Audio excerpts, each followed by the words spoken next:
Hi hello ನಮಸ್ಕಾರ, ನಾನು ನಿಮ್ಮ Chetan. Welcome back to ABC Chetan YouTube channel. ಬನ್ನಿ ವೆಲ್ಕಮ್ ಮಾಡೋಣ ಕವಿತಾ ಮೇಡಮ್ನ. ನಮಸ್ಕಾರ. ನಮಸ್ತೆ ಸರ್. Yes ma'am.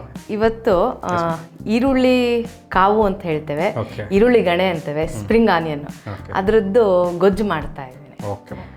ಇದಕ್ಕೆ ಬೇಕಾಗೋ ಸಾಮಗ್ರಿಗಳು ಸ್ಪ್ರಿಂಗ್ ಆನಿಯನ್ನು, ಬೆಲ್ಲ, ಹುಣಸೆಹಣ್ಣು, ಕೊತ್ತಂಬರಿ ಸೊಪ್ಪು, ಕಡಲೆಬೇಳೆ, ಕಾಯಿ ತುರಿ, ಮೆಂತ್ಯ, ಉದ್ದಿನಬೇಳೆ, ಉಪ್ಪು, ಎಣ್ಣೆ. ಓಕೆ. ಫಸ್ಟು ಗೊಜ್ಜಿಗೆ ಒಂದು ಮಸಾಲ ಹುರ್ಕೋತೀನಿ. 1 ಸ್ಪೂನಷ್ಟು ಕಡಲೆಬೇಳೆ ಹಾಕ್ತಾ ಇದ್ದೀನಿ ಸರ್. ಇದು ಈರುಳ್ಳಿ ಕಾವು ಸ್ಪ್ರಿಂಗ್ ಆನಿಯನ್ ಎಷ್ಟು ತೊಗೊಂಡಿದ್ದೀರಾ ಮ್ಯಾಮ್? ಅರ್ಧ kg ಅಷ್ಟಿದೆ ಸರ್. ಓಕೆ. ಇದು ಸೀಸನ್ ಸರ್. ಇವಾಗ ಪಲ್ಯ ಎಲ್ಲ ಮಾಡ್ಕೋತಾರೆ, ಮತ್ತೆ ದೋಸೆಗೆಲ್ಲ ಹಾಕೋತಾರೆ. ಇದು ಗೊಜ್ಜು ಚಪಾತಿ, ರೊಟ್ಟಿ, ದೋಸೆಗೆಲ್ಲ ಚೆನ್ನಾಗಿ. ಎಷ್ಟೊಂದು ಅಂದರೆ ಡ್ರೈ ಬೀನ್ಸ್ ಪಲ್ಯ ಮಾಡೋ ಥರನೇ ಮಾಡ್ತಾರೆ ಎಷ್ಟೊಂದು ಮನೆಗಳಲ್ಲಿ, ಡ್ರೈ ಥರ. ಬಟ್ ಇದು ಫಸ್ಟ್ ಟೈಮ್ ನಾನು ಕೇಳ್ತಾ ಇರೋದು ಗೊಜ್ಜು. ಗೊಜ್ಜು ಸರ್. ನನ್ನ ಸ್ನೇಹಿತರು ಇಂದ್ರಕ್ಕ ಅಂತ ಹೇಳಿ ಅರಸೀಕೆರೆಯವರು, ಅವ್ರು ಹೇಳ್ಕೊಟ್ಟಿದ್ದು. ಸೊ ಇಂದ್ರಕ್ಕ ಅವ್ರಿಗೂ ಥ್ಯಾಂಕ್ ಯು. ಹಾಂ ಸರ್, ನೀವು ಹೇಳ್ಕೊಟ್ಟ ರೆಸಿಪಿ ನಮ್ಮ ಸ್ಟುಡಿಯೋದಲ್ಲಿ ಹೆಲ್ಪ್ ಆಗ್ತಾ ಇದೆ. ಹಾಂ ಸರ್. ಇದು ಒಂದು ಅರ್ಧ ರೋಸ್ಟ್ ಆದ ತಕ್ಷಣ ಉದ್ದಿನಬೇಳೆ ಹಾಕ್ತೀನಿ ಸರ್. 1/4 ಸ್ಪೂನಷ್ಟು ಉದ್ದಿನಬೇಳೆ ಹಾಕ್ತೀನಿ. ಒಂದು ಅರ್ಧ ಸ್ಪೂನಷ್ಟು ಮೆಂತ್ಯ ಹಾಕ್ತೀನಿ ಸರ್.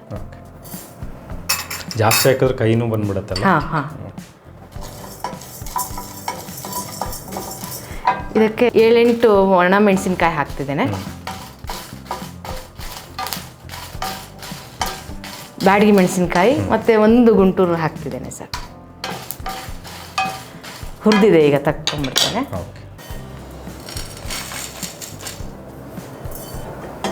ಈಗ ಆರಕ್ಕೆ ಬಿಟ್ಟಿದ್ದೇನೆ ಸರ್. ಈಗ ಒಗ್ಗರಣೆ ಹಾಕ್ಕೊಳ್ಳೋಣ. 3-4 ಸ್ಪೂನಷ್ಟು ಎಣ್ಣೆ ಹಾಕ್ತೇನೆ. ಒಗ್ಗರಣೆಗೆ ಸಾಸಿವೆ,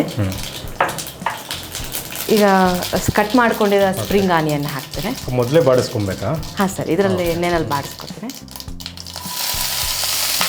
ಸಣ್ಣ ಊರಿನಲ್ಲಿ ಹುರ್ಕೋತಾ ಇರ್ತೇನೆ. ಈಗ ಆರಿರೋದನ್ನು ಮಿಕ್ಸ್ ಮಾಡ್ಕೊಳ್ಳೋಣ ಸರ್. ಇದಕ್ಕೆ ಕಾಯಿ ತುರಿ ಒಂದು ಸ್ವಲ್ಪ ಹಾಕ್ಕೊಂಡು, ಅರ್ಧ ಕಾಯಿ ತುರಿ ತುರ್ಕೊಂಡಿದ್ದೇನೆ, ಅದನ್ನು ಮಿಕ್ಸಿಗೆ ಹಾಕ್ಕೊಳ್ಳೋಣ.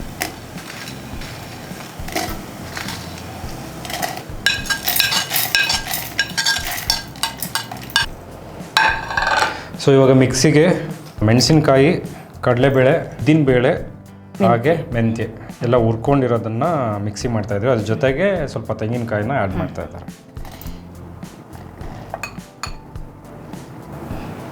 ಸೊ ಇದಕ್ಕೆ ನೀರೇನು ಹಾಕೋದಿಲ್ಲ ಮ್ಯಾಮ್? ಸರ್, ಫಸ್ಟ್ ಪುಡಿ ಮಾಡಿಕೊಂಡು ಆಮೇಲೆ ನೀರು ಹಾಕಿ. ಸರಿ.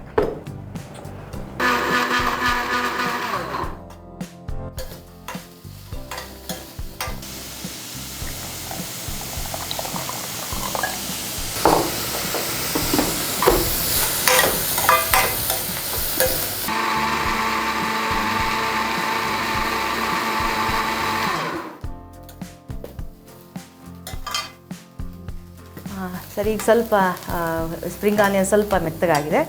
ಈಗ ಹುಣಸೆ ಹಣ್ಣಿನ ರಸ ಹಾಕ್ತೇನೆ, ಒಂದು 4 ಸ್ಪೂನಷ್ಟು.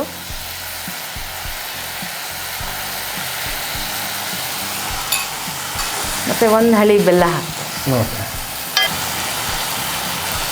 ರುಚಿಗೆ ತಕ್ಕಷ್ಟು ಉಪ್ಪು ಹಾಕ್ತೇನೆ.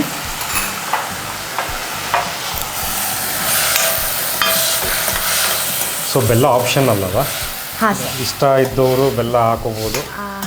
ಗೊಜ್ಜಿಗೆ ಸ್ವಲ್ಪ ಹುಳಿ ಹಾಕೋದ್ರಿಂದ ಬೆಲ್ಲ ಇದ್ದರೆ ತುಂಬ ಟೇಸ್ಟ್ ಅಂತ ಅನಿಸುತ್ತೆ ಸರ್. ಈಗ ರುಬ್ಬಿರೋ ಮಸಾಲೆ ಹಾಕೋಣ.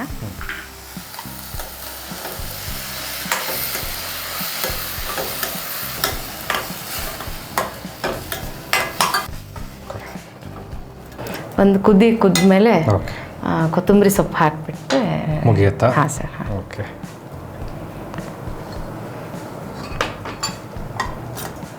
ಸೊ ಸಿಕ್ಕಾಪಟ್ಟೆ ಈಸಿ ರೆಸಿಪಿ ಅಂತಲೇ ಹೇಳ್ಬೋದು. ಫ್ರೀ ಟೈಮಲ್ಲಿ ಬೇರೆ ಏನು ಕುಕ್ ಮಾಡ್ತೀರಾ ನಾವು? ಸರ್, ಟ್ರೆಡಿಷ್ನಲ್ಲೇ ಜಾಸ್ತಿ ಕುಕ್ ಮಾಡೋದು. ಅಂದರೆ ಅದರಲ್ಲಿ ಯಾವುದು? ರಾಗಿ ಹಲ್ವಾ ಮಾಡ್ತೇವೆ, ಕಿಲ್ಸ ಅಂತ ಹೇಳ್ತೇವೆ ನಮ್ಮ ಕಡೆ. ರಾಗಿ ಹಾಲ್ಬಾಯಿ ಮಾಡ್ತೇವೆ. ಓಕೆ ಸರ್, ರೆಡಿ ಆಗಿದೆ ಈಗ. Okay ma'am.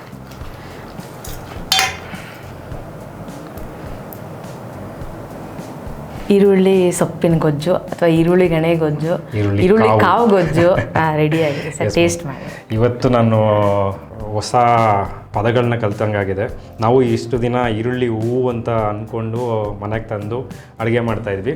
ಬಟ್ ಈರುಳ್ಳಿ ಹೂವು ಅಂತ ಅಂದರೆ ಅದ್ರ ತುದಿಲಿರುತ್ತಲ್ಲ, ಇದು ಈರುಳ್ಳಿ ಹೂವು. ಸೊ ಇನ್ನು ಮಿಕ್ಕಿದ್ದು ಈರುಳ್ಳಿ ಸೊಪ್ಪು ಅಂತ ಕರೀತಾರೆ. ಮತ್ತು ಮ್ಯಾಮ್ ಹೇಳ್ದಂಗೆ ಈರುಳ್ಳಿ ಕಾವು ಮತ್ತು ಈರುಳ್ಳಿ ಗಣೆ ಅಂತ ಈರುಳ್ಳಿ ಗಣೆ ಅಂತ ಅಂತಾರೆ. ಓಕೆ, ಟೇಸ್ಟ್ ನೋಡೋಣ. ಇಷ್ಟು ದಿನ ನಮ್ಮ ಮನೆಯಲ್ಲೂ ಸಹ ಡ್ರೈ ಮಾಡ್ತಾಯಿದ್ರು. ಇವತ್ತೇ ಫಸ್ಟ್ ಟೈಮು ನಾನು ಈರುಳ್ಳಿ ಸೊಪ್ಪಿನ ಗೊಜ್ಜನ್ನ ತಿಂತಾ ಇರೋದು. ಟೇಸ್ಟ್ ನೋಡೋಣ.